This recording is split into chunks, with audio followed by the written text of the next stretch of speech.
মতি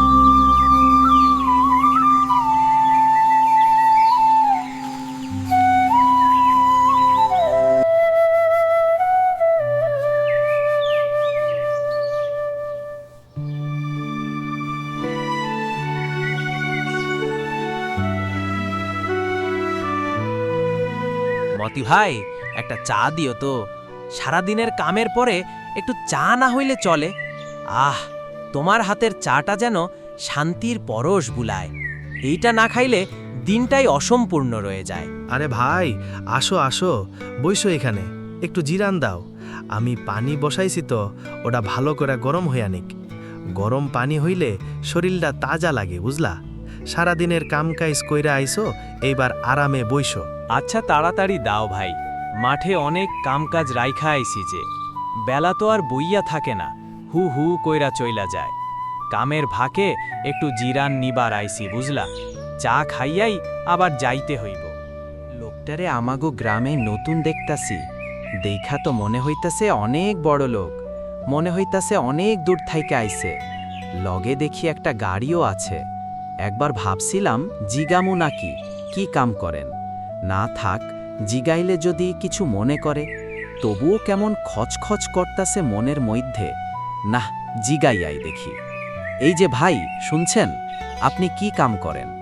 দেখা তো মনে হইতাছে অনেক দূর থাইকা আইছেন।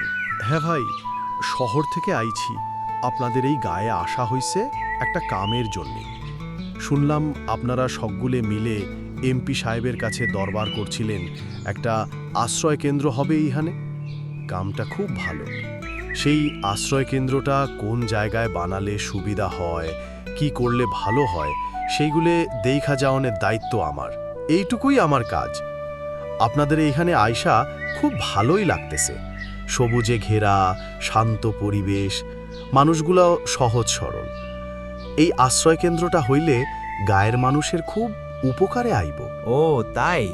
আপনাকে আপ্যায়ন করার মতো সামর্থ্য হয়তো আমাদের নাই। আমরা তো গায়ের ছাপোষা মানুষ। তবে এক কাপ চা খাওয়াইতে পারি, এইটা তো আর বেশি কিছু না।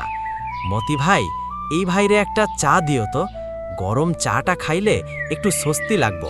না ভাই, খাওয়া দাওয়া তো হইছে, অহন এইখানে এমনিই বইসা আছি।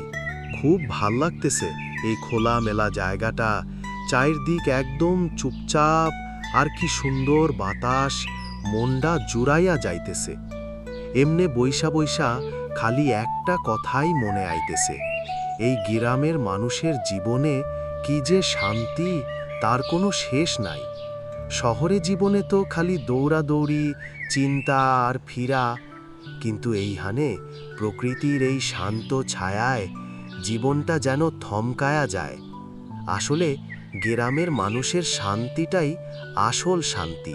কি কন ভাই, আমাগো যে অবস্থা সেটা শুনলে আপনি অবাক হইয়া যাইবেন গো। সারা দিন মাঠে কাইটা, রোদে পুইরা, ঘাম ঝরাইয়া কাম করি, কিন্তু পারিশ্রমিক হিসেবে যে কয়টা টাকা পাই সেটা তো একদমই কম।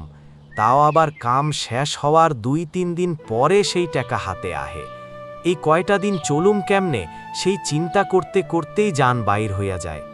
এই গায়ের মানুষের জীবনটা যে কি কষ্টের সেটা আর কাউরে বুঝাইতে পারুম না। নুন আনতে আমাগো পান্তা ফুরাইয়া যায় ভাই, পান্তা ফুরাইয়া যায়। অনেক কষ্ট কইরা জীবন চলে, বুঝলেন? এইটা ঠিক কইছেন ভাই। গ্রামে আলাদা একটা শান্তি আছে যেইটা শহরে খুঁজেই পাইবেন না।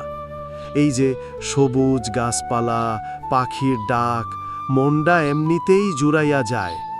শহরে তো খালি গাড়ির পো পো, মানুষের ভিড়, দম বন্ধ করা পরিবেশ।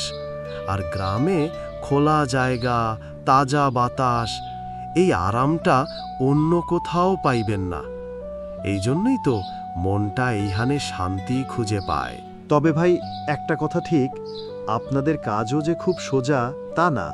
এই যে ধরেন, কোম্পানির একটা গাড়ি আছে, মাস শেষে ভালোই টাকা পয়সা দেন, কিন্তু শান্তি এইখানেও পাওয়া যায় না। এই যেমন ধরেন, এইখানে আপনাদের এই গায়ে আইসি, আবার এইখান থেকে আরাক গায়ে যাইতে হইব, এইখান থেকে আরাক গায়ে, এইরকম সারা দিন গাড়ির ভিতরে ঘুইরা বেড়াই। এইভাবে আর কতক্ষণ ভালো লাগে বলেন? তবে আমার তো সারাদিন গ্রামে ঘোরা হয়, তবে আমার দেখা সব গ্রামের মধ্যে আপনাদের গ্রামেই সবথেকে সুন্দর। কারো মনে কোনো হিংসা বিদ্বেষ নেই, যে যার মতো কাজ করছে, সবাই মিলেমিশে একসাথে বসবাস করছে। ব্যাপারটা দেখে আমার খুব খুব ভালো লাগছে। তো ভাই ভালো থাকবেন, আপনার সাথে কথা বলে আমার খুব ভালো লেগেছে। আজকের মতো তাহলে একটু উঠি, অনেকক্ষণ তো হলো বসে বসে ছিলাম,